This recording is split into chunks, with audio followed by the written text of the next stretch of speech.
Hey there, boys and girls. So, we've got one head done, installed with the copper head gaskets. I've got to clearance the combustion chamber on this head and open up the port just a little bit, and then this one can go back on. I got all my studs in. I had pretty much all the bottom studs came out with the case savers, except for this one. This one did not come out with the case saver, which is kind of nice. All the top studs, the case saver stayed in. Not a problem, so it was just the bottoms for some reason. But the new case savers bolted right in, and they were actually a little bit shorter than the originals. These original ones are blind at the end, and the replacement ones are not, so you have to use a little bit of sealant on them, or else you're going to probably get an oil leak. But I don't know why these things decided to stick on these. For some reason they did. But the nice thing is they're blind at the end. They're not tapped all the way through, but they're a little longer.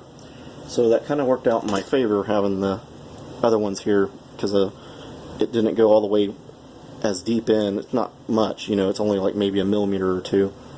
But that saved me for the parts that I had clearancing, because a few of these studs did have a little bit of clearancing. Not much, but a little. But that saved me on that. So with the copperhead gaskets, the new combustion chamber size, and redid deck height here, we're looking at 7.2 apparently, according to the math. So originally these things had 48cc chambers, and then when Darren ported them, they became 53cc chambers.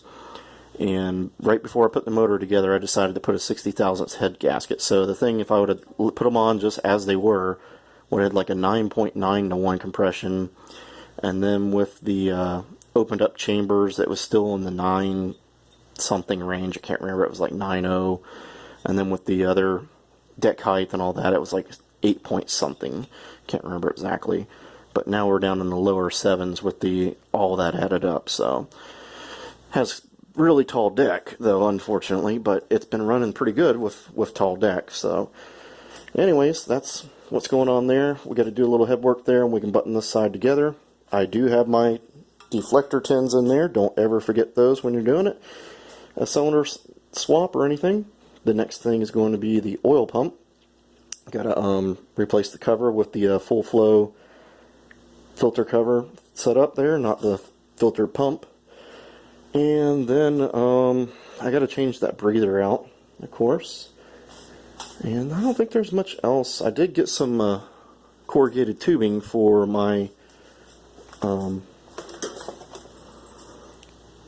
breastplate here, the front, I guess technically it's front, people call it back, but I have did these little air ducts on there a long time ago.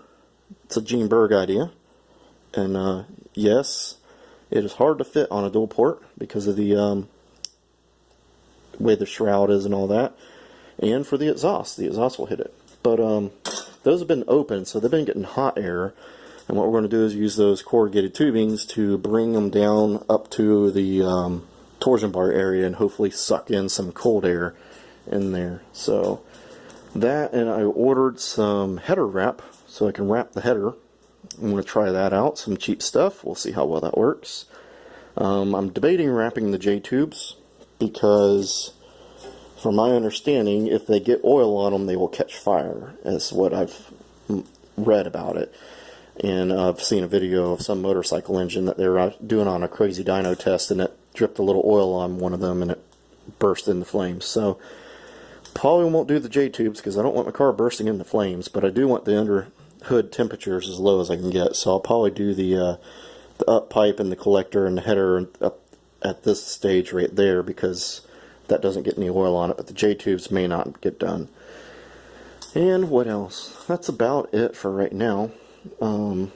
Just got to get out here and working on it, and that way we can get to drag night. And I heard Darren say something about he may come, so that'd be awesome to see if he can go out to drag night or not. Whether he's got a car there or not, that's awesome. Just come and hang out.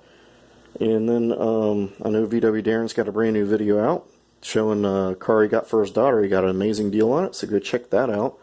I can't even buy a set of tires for this thing for what he got for that car. So anyways, that's about it, guys. We're still making progress. It's just getting a little bit slower. You know, had a pretty good Father's Day, and that kind of slowed progress down a little bit to get back out here.